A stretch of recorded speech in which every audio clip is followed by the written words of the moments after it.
Bismillah. Assalamualaikum warahmatullahi wabarakatuh. Alhamdulillah. Sahabat podcast Manhaj Salaf. Berikut kajian singkat dari Ustadz Yazid bin Abdul Qadir Jawas. Ada sebagian pemuda yang baru belajar mengajak kepada madhab. Ini memang ada sebagian pemuda yang tamat dari Madinah, tamat dari Yaman, kemudian juga dari Mesir. Mereka bergabung ngajak untuk bermadhab. Ini yang dilakukan oleh mereka ini perbuatan yang akan membawa kepada perpecahan.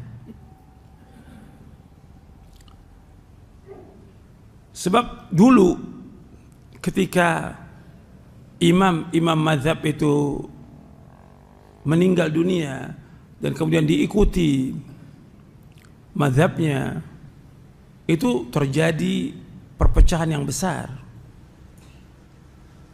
Imam-imam itu rahimahumullah sudah mengingatkan dari 4 imam mazhab, Hanafi, Maliki, Syafi'i, Hambali.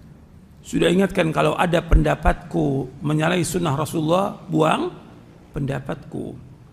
Imam Malik juga mengatakan, kulluna raddun wa mardudun illa sahib hadzal qabr. Setiap kita ini berhak untuk menolak dan ditolak kecuali pemilik kubur ini, kecuali Rasulullah. Setelah wafatnya para imam, diikuti mazhab ini, terjadi peperangan antara mazhab Hanafi dengan mazhab Syafi'i. Sampai nggak boleh udah anak mazhab Syafi'i nggak boleh kawin dengan anak, sampai perang. Dan besar itu kejadiannya. Kalau antum baca sejarah itu besar. Jangan diulangi lagi. Gitu. Artinya imam-imam mazhab nggak pernah menyuruh untuk mengikuti mazhabnya, nggak pernah. Gitu. Kalau mau ditanya imam mazhab itu ikut siapa sih? Ikut Rasulullah. Kalau mau tanya lagi mazhabnya Abu Bakar apa? Mazhabnya Umar apa? Ikut Rasulullah. Jadi ketika antum mengatakan mazhab siapa? Hanafi, Maliki, Syafi'i, Hambali. Kalau dikatakan Syafi'i, kenapa nggak Maliki? Kalau mereka katakan yang muda-muda, kan kita tinggal di Indonesia. Syafi'i enggak Hambali, ya kenapa nggak Hambali? Gitu. Kan kalau antum bilang boleh bermazhab, berarti boleh juga dong kita pilih mazhab. Apa enggak kacau itu nanti? Apa enggak rusak? Semua imam mazhab menyuruh kita untuk apa? Untuk kembali kepada apa? Al-Quran wa sunnah ala fahmi salaf. Allah berfirman dalam surah An-Nisa ayat 59. Ya ayyuhalladzina amanu athi'ullaha wa athi'ur rasula wa ulil amri minkum. Fa in tanaza'tum fi syai'in farudduhu ila Allahi war rasuli in kuntum tu'minu billahi wal yawmil akhir. Dzalika khairun wa ahsanu ta'wila. Dalam surah An-Nisa, surah yang keempat ayat 59. Wahai orang beriman, taatlah kepada Allah dan Rasulnya dan ulil amri di antara kalian. Apabila kalian berselisih tentang satu masalah agama, kembalikan kepada Allah dan Rasulnya jika kalian benar-benar beriman kepada Allah dan hari akhir. Yang demikian yang lebih baik dan sebaik-baik akibatnya. Allah menyebutkan fa in tanaza'tum fi syai'in farudduhu ila Allah wa Rasul. Apabila kalian berselisih tentang masalah agama, satu aja, kembalikan kepada Allah. Kembalikan kepada apa? Quran. Kembalikan kepada Rasul, kepada apa? Sunnah. Dan Rasul menyatakan dalam hadis yang sahih, taraktu fikum amrayni lan tadillu ma tamassaktum bihima kitaballah wa sunnah. Aku tinggalkan 2 perkara yang kalian enggak akan sesat selama kalian berpegang dengan perkara itu. Kitabullah dan sunnahku.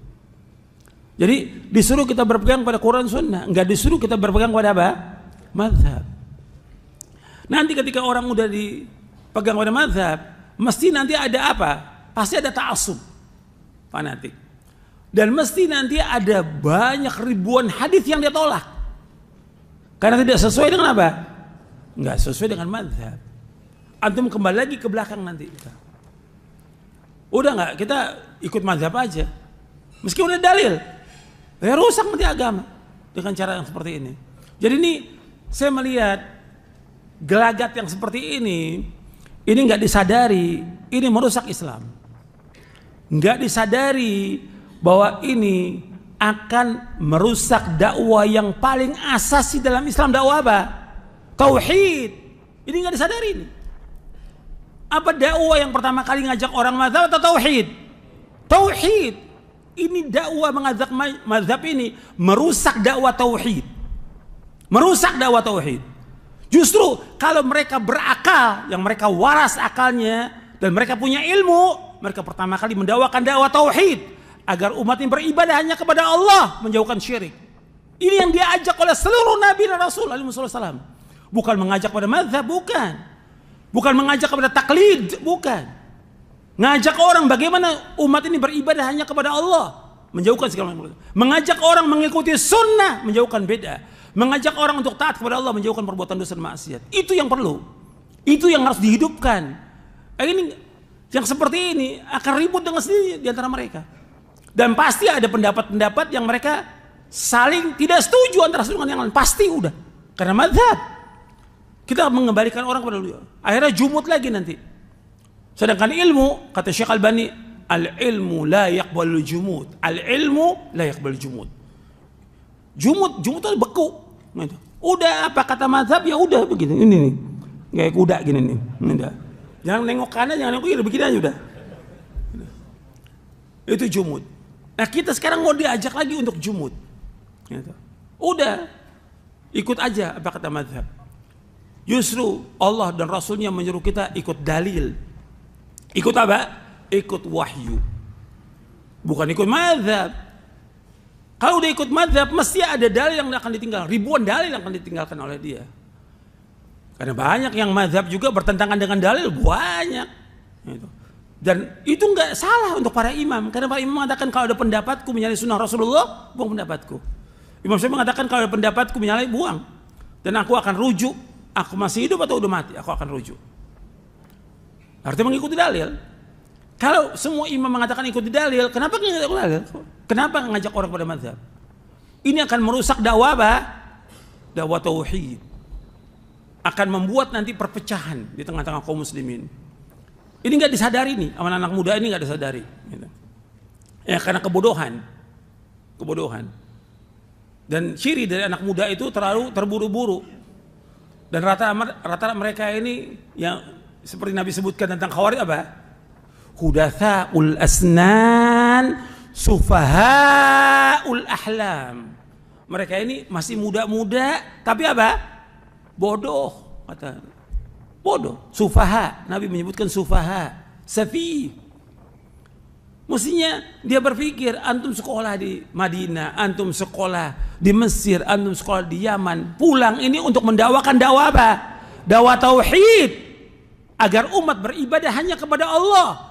Umat ini banyak masih berbuat syirik, jutaan umat di Indonesia ini berbuat syirik, menyembah kepada kubur, batu, pohon dan yang lainnya. Kok antum masih sibuk dengan masalah fikih? Mudah, masalah fikih masalah mudah, tidak sulit. Tapi ngajak umat untuk mendakwakan Allah ini butuh perjuangan. Bagaimana orang agar beribadah hanya kepada Allah? Itu tujuan kita. Allah menciptakan kita untuk itu. Wa ma khalaqtul jinna wal insa illa liya'budun. Tidak kuciptakan jin dan manusia untuk beribadah kepadaku. Itu yang antum ingat tuh.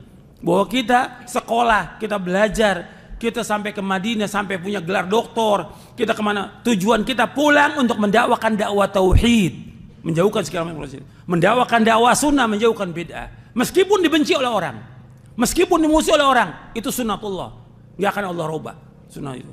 Dibenci, dimusuhi, itu sunnatullah. Tapi dakwah nggak boleh berhenti selama ada langit dan bumi, sampai kita diwafatkan oleh Allah dalam keadaan Allah ridho kepada kita. Dakwah tauhid dan tauhid ini perhatikan tuh. Jangan yang lain, jangan mazhab. Antum bikin pecah belah umat ini, jangan. Dan pegang pada wahyu. Kita akan berada di atas siratal mustaqim. Allah berfirman dalam surah Az-Zukhruf, "Fastamsik billadzi uhiya ilaika innaka 'ala siratim mustaqim." Pegang dengan teguh wahyu yang Allah turun kepada kamu. Kamu berada di jalan yang lurus. Jangan pada mazhab, Quran wa sunnah ala fahmi salaf. Kalau mengatakan kan mazhab juga pegangnya Quran sunnah, apa semua? Tidak. Apa semua imam mazhab mengetahui tentang Quran sunnah? Ada yang dia nggak tahu juga. Ada yang dia belum dapat dalilnya. Ada juga yang do'if yang kemudian dia pegang dengan pendapat yang do'if itu. Ada. Tapi mereka mengatakan tetap kembalikan semuanya kepada Quran dan Sunnah. Semua yang mengatakan demikian. Yuk sahabat, bantu sebarkan dakwah salaf. Semoga dakwah ini bisa terus berkembang. Rasulullah Shallallahu Alaihi Wasallam bersabda, barang siapa yang menunjuki kepada kebaikan, maka dia akan mendapatkan pahala seperti pahala orang yang mengerjakannya. Hadis riwayat Muslim nomor 1893.